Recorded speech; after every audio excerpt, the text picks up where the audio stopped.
Hi, scholars. We're going to go ahead and jump right into reading our story of Where the Wild Things Are.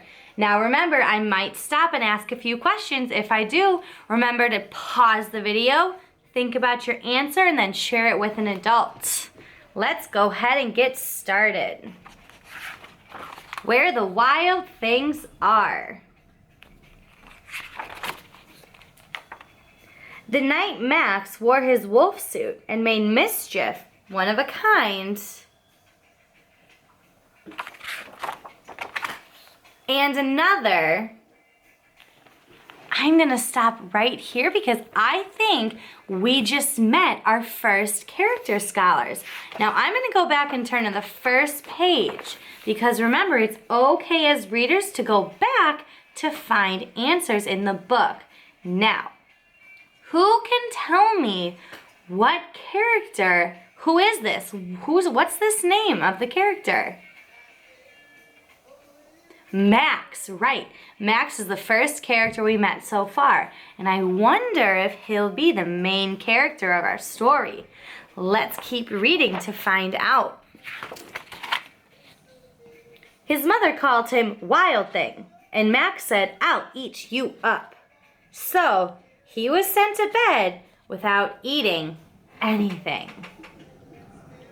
Wow, I bet Max is feeling pretty sad and maybe a little angry right now for getting sent to his room and not being able to eat dinner yet. That very night in Max's room, a forest grew.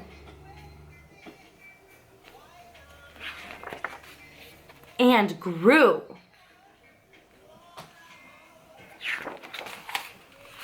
And grew until his ceiling hung with vines and the walls became the world around him.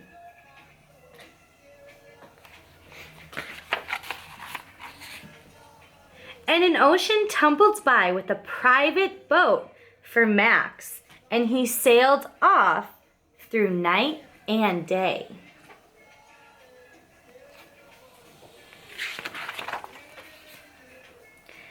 And in and out of weeks, and almost over a year, to where the wild things are.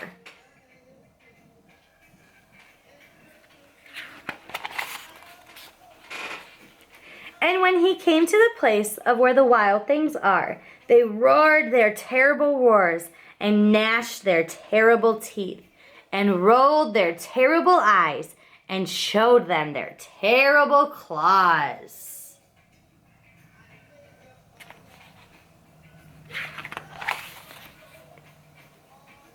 Till Max said, "Be still," and tamed them with the magic trick of staring into all their yellow eyes without blinking once. And they were frightened and called him the most wild thing of all.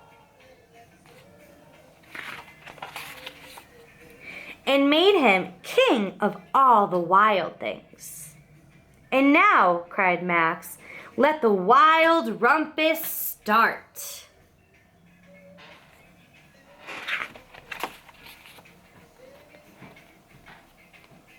Ooh, do you think they're creating some mischief at where the wild things are? I think so.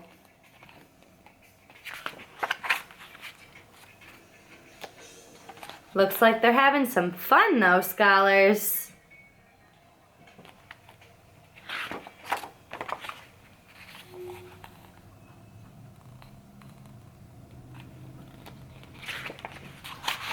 Whoops. Now stop, Max said, and sent the wild things off to bed without their supper. And Max, the king of all the wild things, was lonely and wanted to be where someone loved him best of all. Then, all around from far away across the world, he smelled good things to eat. So he gave up being king of where the wild things are.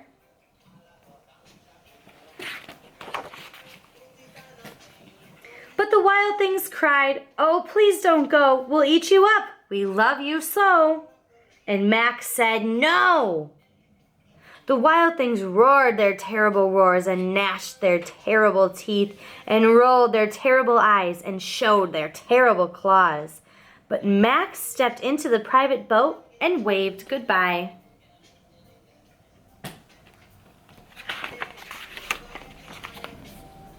And sailed back over a year, in and out of weeks and through a day.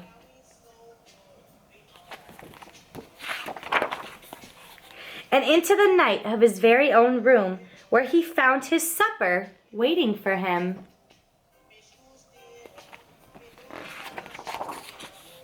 And it was still hot.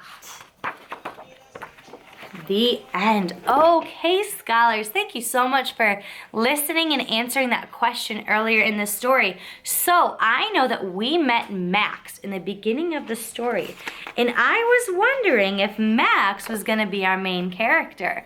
So scholars, here's my first question. Who is the main character of Where the Wild Things Are?